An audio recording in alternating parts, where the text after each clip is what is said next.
Welcome everybody to the Kim Barrett Show. I am your host, Kim Barrett, and on today's episode, we have Mr. Aleric Heck joining us. Now, if you've ever had an ad account shut down, if you've ever had a problem with Mr. Zuckerberg, if you've ever thought, hey, maybe I want to try and explore different platforms, this is the episode for you to listen to. So Aleric is a gun when it comes to YouTube ads. So I pick his brain on all things YouTube ads, how to make them work successfully, which he does with all his clients around the world. So I highly recommend. If you've ever wanted to find out more about YouTube ads, this is the episode for you to listen to. And of course, if we can ever help you with your ads and marketing, head over to www.marketingmogul.com.au. We're there to help you out. But let's jump into the show.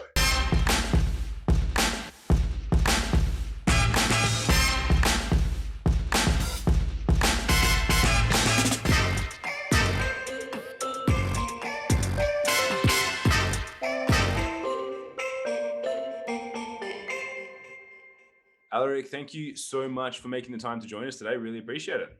Absolutely. Thank you so much for having me on. And my pleasure. Now, I always like to start the podcast off with the same question, which is, if you and I met, we're out at a party and we're having a chat, and I said to you, Aleric, what is it that you actually do? What's your go-to answer? Yeah, so I would say something along the lines of, have you ever seen those videos, those ads in front of a YouTube video? and they'll say, yeah, I've seen those ads. Well, you can thank me for that, and then get a little chuckle out of that. That's what I would say at a party. But obviously, if I'm talking to other entrepreneurs, other business owners, what I would say would be, I would first ask if people have seen kind of the cost of Facebook ads, Google pay-per-click, going up over time. I'm sure you've seen that as well.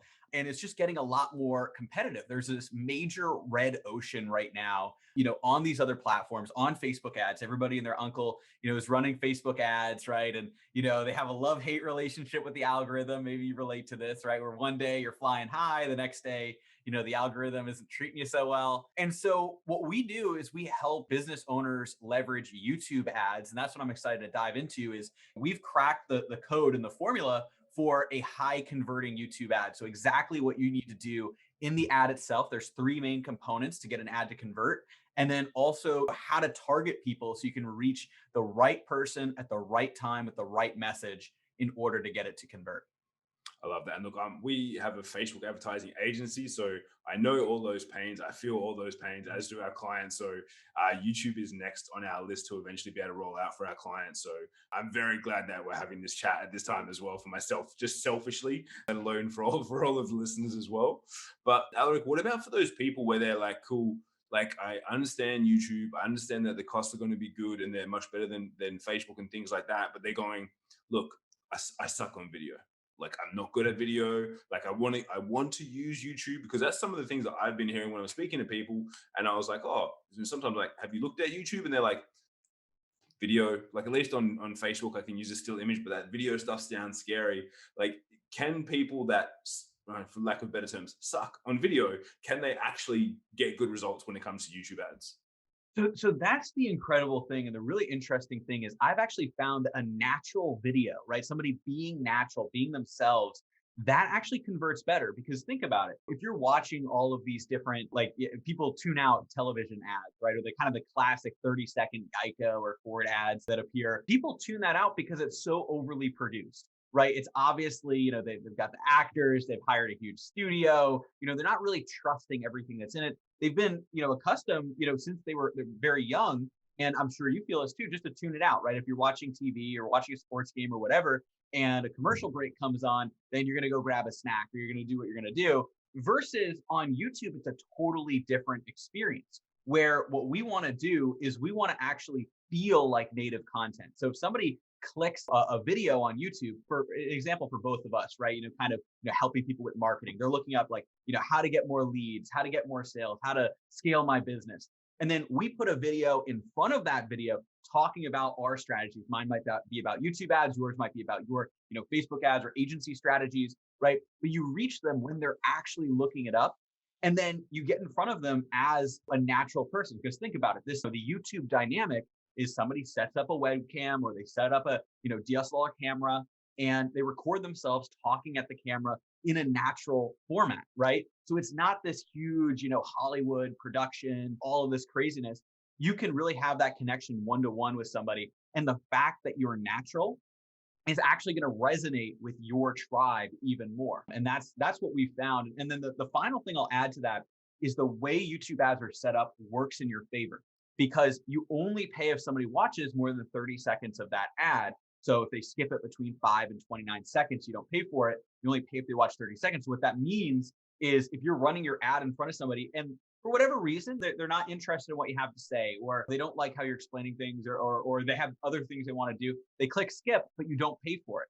So it's kind of creating this paradigm where you're only paying for the people that are interested and are actually paying attention. And so that's another thing that really works in your favor. But being natural and also knowing that the YouTube process, the way these ads works in your favor for those natural videos. I think that's super important, and as you say, and that means really then like any business owner, any entrepreneur can do it, because the natural approach works well. You don't have to be that super scripted, super polished type person, which is I think awesome for a lot of people to hear. Now, just on the cost structure when it comes to that, because obviously you're not paying for people that don't like it. Like if you were to run a similar campaign when you're looking at like Facebook ads, Instagram ads versus YouTube, obviously I understand the creative would probably be different in a few different things, but like what sort of cost differences are you seeing? Because I know when I was reading some info on you leading into this, someone like one of the suggested chat points was like Facebook ads are dead, they're so like last century, like YouTube ads are the way of the future. What are some of the cost differences that you've seen maybe on your own campaigns or client campaigns?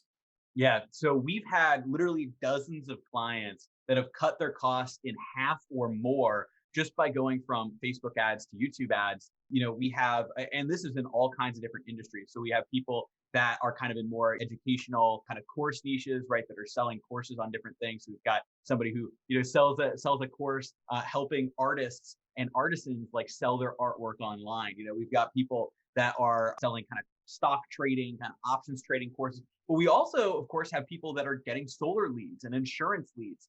And, across the board, I'm giving all of these as examples. These are all people that were running on Facebook, were having problems scaling up. Sometimes in some cases, we've had, one of our clients, David, he was having problems even breaking even on Facebook before coming to YouTube. And then once he got on YouTube, not only was he able to start scaling, but he was able in just a 5-month period, scale to over $100,000 a month from his advertisements. And so we hear this story time and time again, people that are kind of stuck at that, $20, $30, $40,000 mark, or maybe they're not even there yet and they're just doing like organic, and they're kind of in this Facebook grind. Now, don't get me wrong, you can absolutely leverage Facebook. And that's why, agencies like yours, right, work so well, because people need that, need expertise. But the thing with YouTube is it's a blue ocean, right? So where you absolutely need somebody to go in and be a trained sniper on Facebook, on YouTube, there's a lot more opportunity and there's a lot more scalability as well, because there's less people advertising on the platform. And so what we've seen is not only, with some of these different factors, right? With YouTube ads, you only pay if somebody watches, that 30 seconds, right? They don't skip the ad in that period of time. And then on YouTube, you can also target people, not just based on what they're watching, but also who they are, and you layer that together. So you have interest-based targeting. Some people don't know this on YouTube. It's called custom affinity audiences, in-market audiences. Google owns YouTube, so they have all of this information about somebody. You can combine that with what they're watching right now. And also on YouTube, because it's by Google in different areas. And yes, this will be the case in the United States, also in Australia as well. There's some issues in European countries for the privacy laws, but you can, in the US and in Australia, target people based on household income as well. And so you could basically target people based on, their income bracket, layered with the video they're watching right now, layered with who they are, an in-market audience, somebody who's looked something up recently on Google. Google creates this profile like Facebook does about this person. But the thing that Facebook is missing is intent. What are they doing right now? On Facebook, people are scrolling by. You have to interrupt them, right? And if you get an ad that really interrupts people, you can do well. But on YouTube, think about it. People are actually searching for what they want to find. And so if you get in front of them when they're in that learner's mindset, as I call it, that's the sweet spot. And so what sort of offers would people be running? Obviously on Facebook, a lot of people are running their, their lead magnets, their free downloads. Maybe there's webinars being run. Is there anything in particular that you see that works either really well, or you actually go, look, this sort of thing works terribly? Just, create something different rather than this before you go and waste your money on something.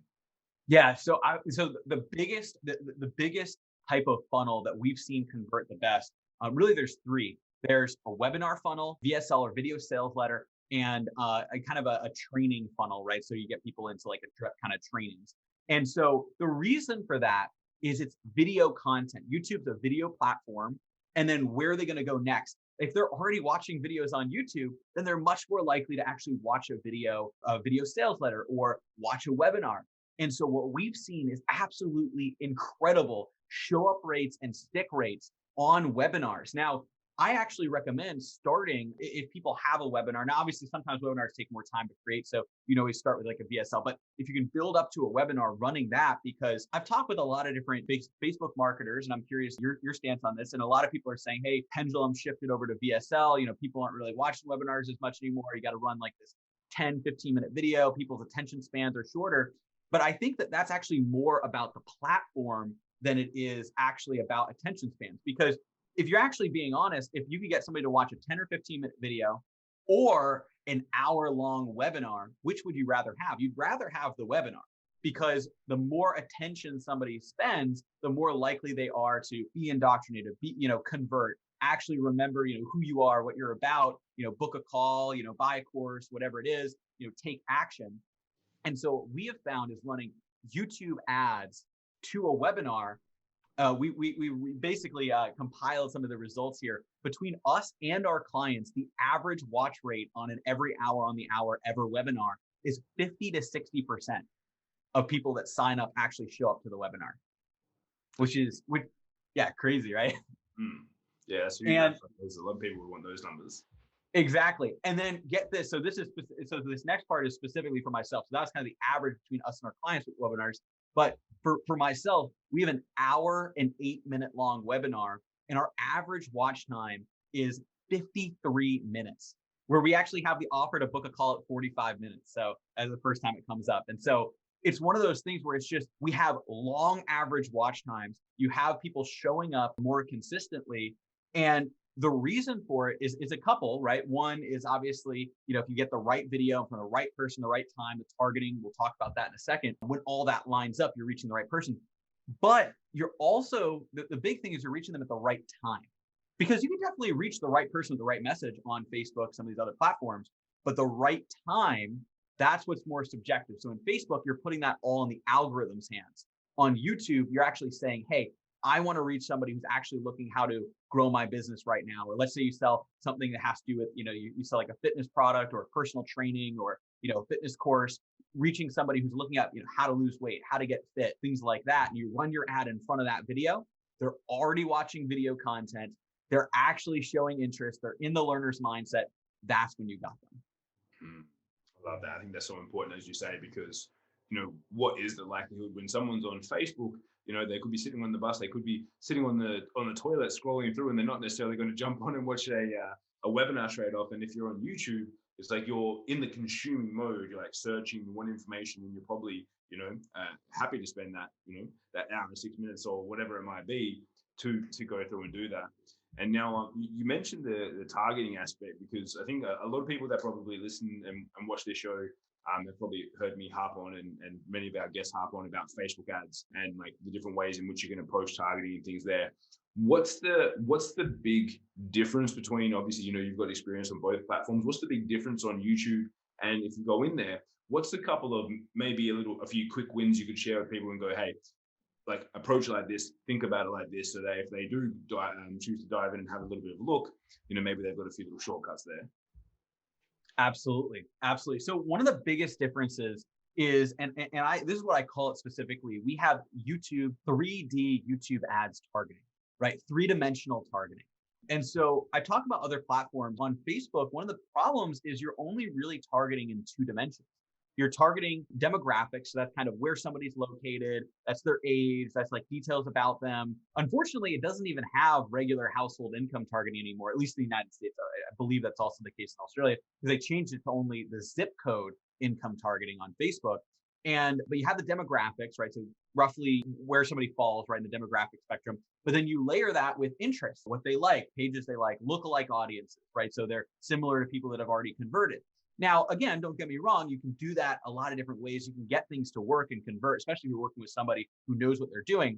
But the problem is there's no third dimension. The third dimension is when you're reaching somebody. What are they doing right now? And so Facebook has to figure that out, and they have to use the algorithm to try and guess. So sometimes the algorithm gets it right, but other times the algorithm could serve your ad up at a random time. Somebody's just quickly checking their phone, then they're going to get in a car, and they're not going to do anything else for the next hour.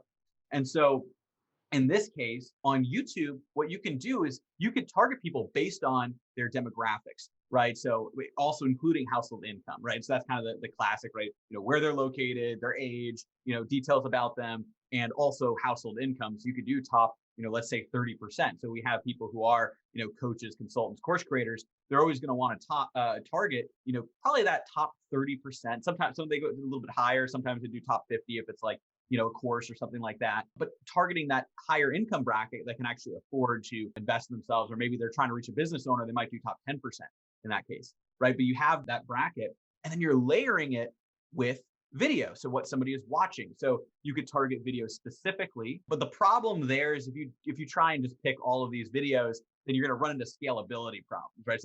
So one big problem people make on YouTube is they treat it as a two-dimensional platform. They just do demographics, and then they'll do videos, and they'll get one of these pieces of software that lets them, choose all the placements. And again, those softwares work for what they're intended to do, but it's just scratching the surface of what you can do on YouTube. And so oftentimes people get really good results because they can really specifically target videos in their market. But then they're like, why can't I scale this? Because they've only picked a handful of videos, or even if they pick a few hundred videos, the problem is that's still only a small fraction, and you have to constantly update them, right? Because only so many people are watching older videos. And so what we've found is, you want to target more so based on keywords. That's kind of the average. Topics is almost, that's also when it's layered effectively, that's going to work too. Topics are kind of broad. So that could be, marketing and advertising. That could be health and fitness, etc. Keywords, that's a really, really good way to do it, where you can basically have people who are looking up how to get more leads, how to get sales, how to lose weight, how to sell my artwork online, that type of thing. Right? You have all of these keywords. But the problem is if you just target that, again, you're only doing two dimensions. So you could get things to work quite well, but the problem is, it's going to be really scalable, but does it actually convert as well as it could? Here's where the secret lies. You can add a third dimension to YouTube, which is the same type of targeting that you have over on Facebook, where it's interest, who they are as a person, what they like. You can create these audiences. So now you're targeting somebody, and the way you create these audiences too, there's in-market audiences. So there's in the market for marketing and advertising. That's one that I use. That's one that you would use, for instance. But there's also in the market for real estate, moving soon, right? Realtors will do that. There's real estate investing. You can create your own custom affinity audiences. You can basically build audiences based on websites people have visited before. So you can literally put in clickfunnels.com, right? And it's not just going to get all the people that have gone to that site specifically, it's that site and similar sites, but it's almost like installing a pixel and then creating a lookalike of sites you don't even own, which is crazy.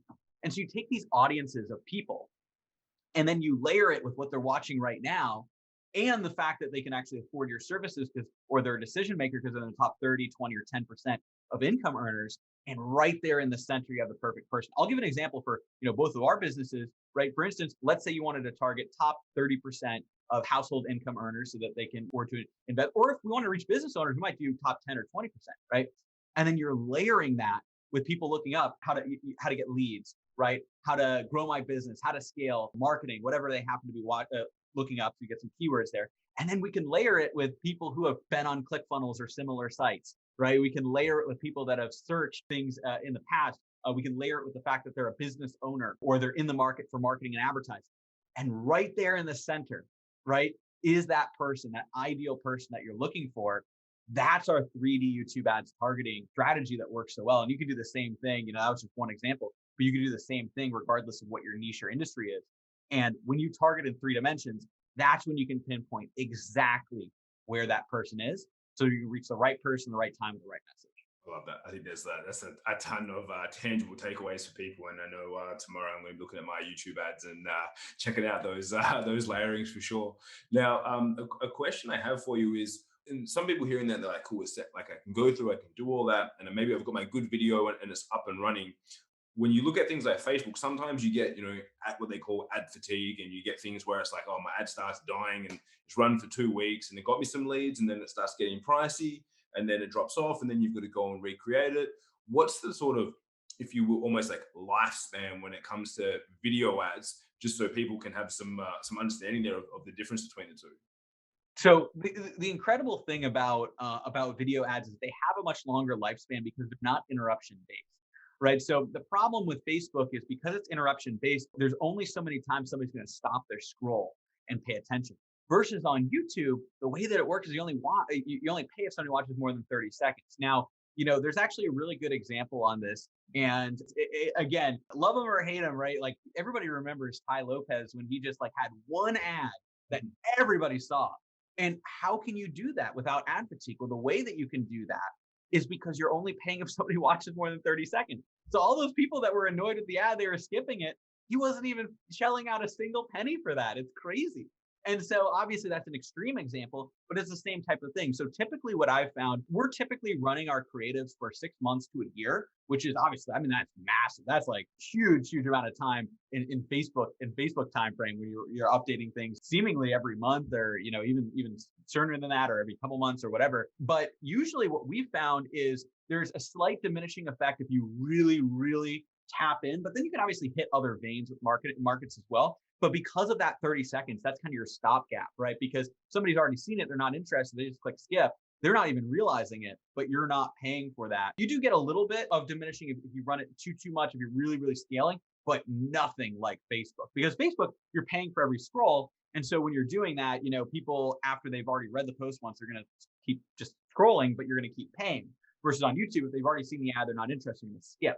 And that's the major benefit right there.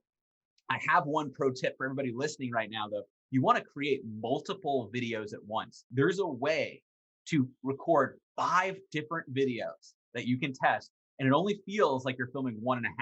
And so the secret there is we found that there's 3 main components of a YouTube ad. It's a hook, right? So you capture the right people, you bring them in, then educate, and this is where you actually provide value. And this is really huge. This is what people leave out. It's too many people, they have a hook. So they're like, do you want to get more leads? Okay, sign up for my webinar. So it's a hook, call to action. But the problem with that is there's no substance. So they'll go there, they might bounce, who knows what they're going to do. They're not necessarily going to show up as much. So this is the other secret that gets people to actually show up to webinars or show up to VSLs or actually purchase products, right? Because you can do the same thing with products in more of a demo, is basically having at least a minute, but usually 2 to 3 minutes of education, right? So you're actually providing value. So you're giving, here are the key bullet points that we want to help you with. Here are the aha moments, golden nuggets. If obviously you're selling a product or something like that, then what you might be doing is you might be showcasing or demoing that product and all of the great features that it has. But obviously, if you're in more of the expert space, it's perfect. You can teach because that's what you, as an expert, right? That's what you're trying to do is you're trying to give value. You're trying to show yourself as an expert. So if you can do that and then get people to take action, you have a call to action. So it's a hook, educate, call to action. But because of the way YouTube ads work, we only pay if somebody watches 30 seconds. Well, we usually recommend a hook is, anywhere from 15 to 30 seconds. So what if you just record 5 different hooks? So you go hook 1, hook 2, hook 3, hook 4, hook 5, and then you just film the educate section. And usually what we do recommend is filming like 2 versions of this. You only really have to use one, but just so you have like a better version, you kind of look at them, right? So, and then have a call to action, same thing, right? You only need to pick one educate, one call to action, but I usually recommend doing a couple takes so you can see, what works best. And then you just take hook 1, educate, call to action. Hook 2, educate, call to action. And you just have yourself or an editor go through, and it feels like you filmed 1.5 videos, but you end up with 5 different videos. And because the first 30 seconds is what you pay for, most people that aren't interested are going to skip. And so it's like you have 5 totally different videos, even if the majority of it, like 90% of it's the same, that 10 or 20% at the beginning, that's what's actually going to make it feel like a different ad. I love that. That's a great pro tip there. And as you say, yeah, if they skip past it, they're never going to know that the middle is the same and the call to action is the same. And Mhm. if they watch all five of them, then hey, they probably love you because they're listening to that that much of your video anyway. And Exactly. and so, is there anything that you've seen when people go to start YouTube ads where you go, look, there's a lot of common mistakes that people make. Is there anything that you go is a big one for yourself, and you go, I see this all the time. Don't do this, guys. Yeah. So the first one that I kind of said there and alluded to is people making short videos. So 30 seconds, 60 seconds. A lot of people see these major commercials on YouTube, or usually those, honestly, those aren't really made for YouTube. That's the problem. They're made for TV, and then they have the huge major ad agency, not people like us, right? Like a major agency will come in and they'll just be like, oh, we'll just throw this up on YouTube. It's kind of funny, but like that's literally what they do is they take the same TV ad and we've all seen it, right? And they just run it on YouTube as a 30-second ad. Sometimes they don't even let you skip, not realizing that's one of the best features for an advertiser. You only pay if they're actually interested, but that's what they'll do is they'll just grab all of these. That's not good. You want to do, I found the sweet spot is anywhere from 2 to 6 minutes long. 3 to 4 is the sweet spot, but 2 to 6 minutes is what we recommend. So at least having a minute of education. So 30 seconds hook, 30-second call to action, and then anywhere from a minute to even up to 5 minutes if you're really providing value and educating people on the ad of education and of value. Again, same thing. If it's a product, then demoing the product, showcasing it, that type of thing. And so that's one big mistake. And then the other mistake is oftentimes people will do one of two things. They're either going to create, this is on the targeting side. We alluded to this earlier, but either what they're going to do is they are going to be super, super narrow and they're just going to do placement ads, right? And then they get good conversions. And this is a trap because people are like, oh, it's converting well, but we can't scale it because it's literally you're individually picking videos. That's not a viable long-term scalable strategy, right? Even using a piece of software. And so that's the problem is that they're like, they can't really scale it. But then on the opposite side, then they say, oh, well, I'm just going to target a topic, an entire topic like marketing and advertising, and there's no layering or even a keyword, right? So, how to get more leads. That's going to attract a ton of different people. What if you want to work specifically with entrepreneurs that are coaches, consultants, course creators, or whatever, and they're not like real estate, for instance, right?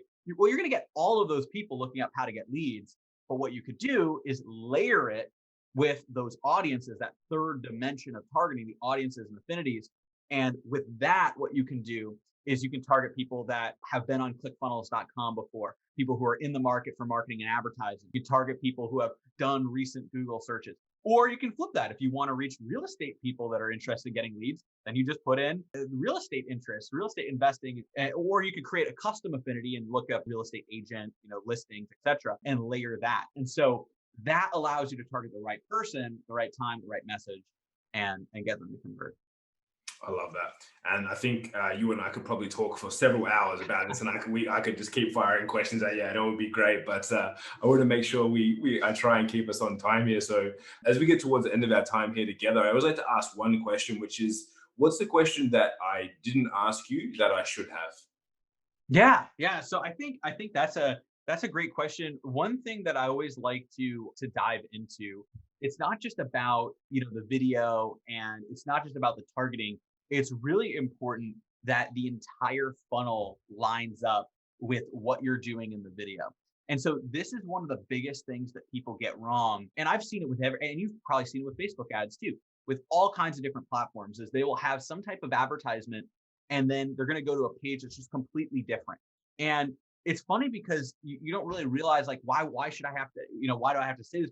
But one thing is you want to prime people from the beginning. And so when we get into the educate section, what we like to do is like on the webinar, you're going to learn more about this. You're already seeding. Okay, what's that next step? Or in your free download, you're going to, or on the training, you're going to learn more about this. And then when you get to the call to action, and this is another pro tip right here, is I love to literally take a screen grab right after the call to action. So, it might be me talking and saying, click the link, you're going to get to a page that looks like this. And then I would put the screen grab over it and you're going to be able to register and sign up for the free webinar. We'll show you exactly how you can use YouTube ads, get more leads and sales, go inside the account. We'll talk about the scripting strategies, targeting strategies through to YouTube ads, et cetera. Click the link right now.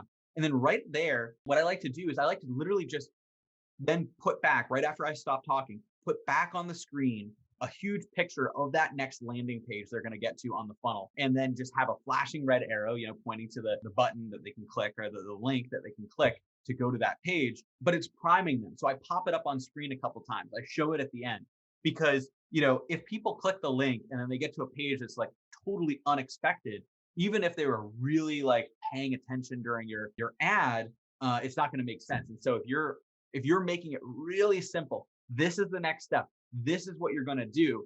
It's going to massively boost your conversions. And also, in the case of a webinar or even a training for that matter, show up rate, stick rate, that type of I love that. I think that's a great tip. And yeah, that congruency, as you say, is like, I think you have to have that everywhere. And there's so many cases where you see people that don't. And yeah, I can only imagine how how badly that affects their conversion rate. So it's great insights there. And now, if people have been listening and maybe they want to find out more about YouTube ads and they go, cool, this Aleric guy, like I love what he's talking about. Where's the best place for people to connect with you and find out more about what you're up to?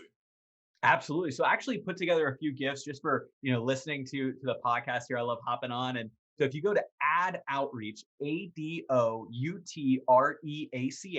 adoutreach.com/gift, then you're going to get to our gift page. We actually have a variety of them. So we have our webinar on YouTube ads, specifically kind of that's more of a primer, dives in, talks about some of the stuff we were talking about today. That's, overall, regardless of your business, it dives into YouTube ads. And we also have some other webinars specifically on coaches, consultants, course creators. We got a Facebook group. You can join our mailing list. And if it is a good fit, if you guys are interested, you can, of course, book a call with our team to learn how YouTube ads can work for you as well. Absolutely amazing. So guys, wherever you're listening to this or watching this, check the show notes and we'll have a link there so you can go there and easily check it out. And if you know anyone that you think, if you've heard what we've been talking about today, you go, maybe I've got a friend who's been really stuck with their Facebook ads, or maybe I've got someone who, has a webinar that's doing well and they can't scale it.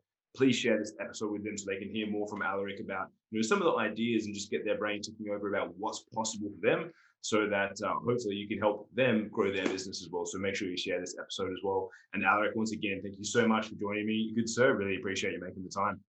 Absolutely. Thank you so much for having me on. This is great. Thank you.